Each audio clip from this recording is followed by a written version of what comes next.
welcome back to the channel for another top 5 video. Ninjago has been running for 11 seasons now, and we've seen a lot of cool concepts or plots and such used in the show. However, not all of them end up being good in the final product.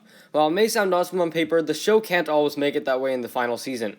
And in today's video, we're going to be talking about 5 concepts that sounded great, but sadly didn't end up being executed or done well. I want to talk about specific stuff, so we're not going to be talking about entire season concepts. And I'd also like to talk about stuff that isn't often talked about, just to provide some variety, so I'm going to steer clear of commonly discussed subjects like Cole's Fall. Also, these 5 concepts aren't ranked in a particular order. With all of that having been explained, let's get started. For a lot of people, Cloud Kingdom is one of the more controversial realms, and one of the worst parts of possession. I can agree with this. The idea of the realm sounds good. Visually, it looks amazing, and this idea of it being a magical place where Destiny is created sounds awesome, and not to mention it provides more backstory to Destiny itself, and how exactly Mora escaped from the cursed realm. However, Cloud Kingdom only makes things more confusing, and kinda takes away from the magical part of Destiny. Destiny was its own thing, and people liked the idea of it being this mystical force at work without any explanation. But then Cloud Kingdom comes along and takes away that mysterious part. Suddenly it's revealed that all the actions of the characters happened because someone in the Cloud Kingdom wrote about it. This also makes the main characters seem like puppets, and they're being controlled by the writers in the Cloud Kingdom. So that sucks, but then in the finale, one of the writers says that they must not interfere anymore. This raises a couple of questions. Are they not going to interfere in the battle between Lloyd and Moro, or are they just done writing Destiny for good? This quote adds even more confusion, and now we're stuck wondering what exactly that writer meant. To sum up, Cloud Kingdom's idea of being a magical realm in the clouds with all these flying ships and stuff sounds great, but the Destiny writing adds a lot of confusion and ruins the concept of Destiny itself. Next up, we have the royal family. Ninjago having a royal family is a fascinating concept, and there's so much to explore with this, such as how exactly the family originated. And since there's an emperor, I suppose that means Ninjago is an empire too? So many missed opportunities. The first problem is the introduction of the royal family. The explanation for nobody knowing that they existed was that they were private people, which is a bit ridiculous. They have a huge palace in the city. How can you not know about it? I can't really blame the writers for this because it's hard to suddenly introduce such a significant concept, but their introduction just felt really forced. If it were up to me, I would have had the ninja already know about the family. Anyways, we have the Emperor, Empress, and Hutchins. I'm not going to talk much about Harumi because she is pretty independent from this. Anyways, the 3 characters I mentioned are just very boring. Hutchins is such a wasted character, and the royal family basically exists only to give Harumi development and a backstory. And I will say it's a great one at that, but it should exist for other reasons too. The big issue with how this was executed was that it's a pretty big concept, but yet it's just brushed over and never talked about again. It should have been focused on a lot more, and perhaps you could even dive into their backstory. All in all, this was an interesting concept that did fall flat. Digital Pixel was introduced in Season 4, and would be present for the next 2 seasons, the first half of Season 7, and a part of Season 8. When it was introduced, it was a great concept, and was executed well at first.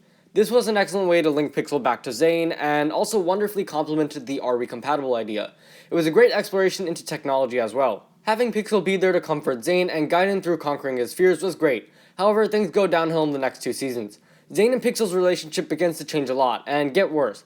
Let me just clarify that you don't need physical Pixel to make it work. Season 4 did their relationship well, but it is a lot harder to find opportunities for digital Pixel. In Seasons 5 and 6, we see Pixel become a plot convenience tool.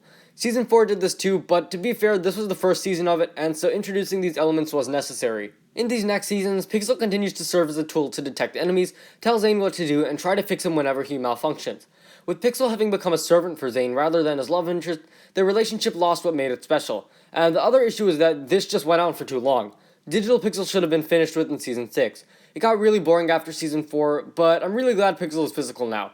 Season 8 does a wonderful job of restoring their relationship and bringing back that emotion that it had lost. So the big issues were that Digital Pixel drastically impacted their relationship in a negative way, and it just seemed to drag on for a while.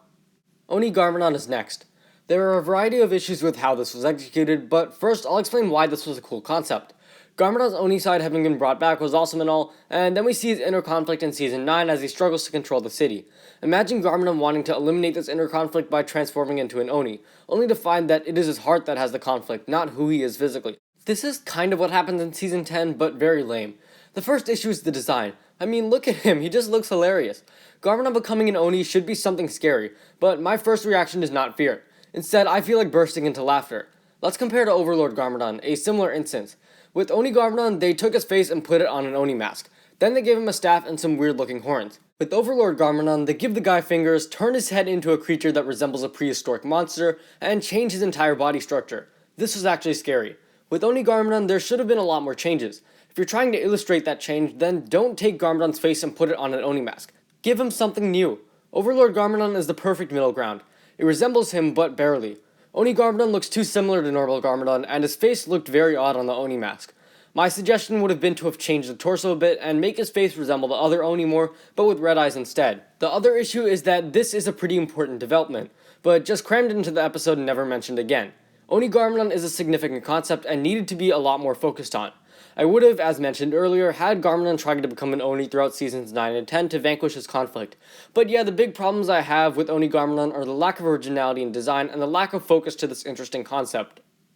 Lastly, another season 10 one, the Jay and Nia Yin-Yang subplot. This was especially disappointing because this was the first we saw of March of the Oni and was hyped up way too much. This suffers from similar problems the royal family did. First, this only exists so that Jay can have a role in the season. A side story like this should exist for more than that, and that's also a general issue with the season. The one ninja will thing is cool, but led to too many subplots that were all crammed into the 4-episode season, and so as a result, the majority of them suffered. Some got attention like Garmadon, but most didn't. And then Jay didn't develop from this either really, and this arc didn't add much to Jay and Nia's relationship. Second, there's the concept of the Yin-Yang Promise itself. This is a ceremony or something that exists in the Ninjago world. The idea is cool, but the concept itself needed more exploring. What exactly is this promise? And like the royal family, this seems like a pretty important idea, and I'd have expected to have seen it before in Ninjago, but it seems like it's introduced specifically for Jay and Nia. The lack of clarity makes it less meaningful to the viewer. It's not something that exists in real life, and not something seen in the show before, so the meaning of the promise is kinda lost. You have to show the meaning rather than telling the viewer what it is, and that isn't done in Season 10.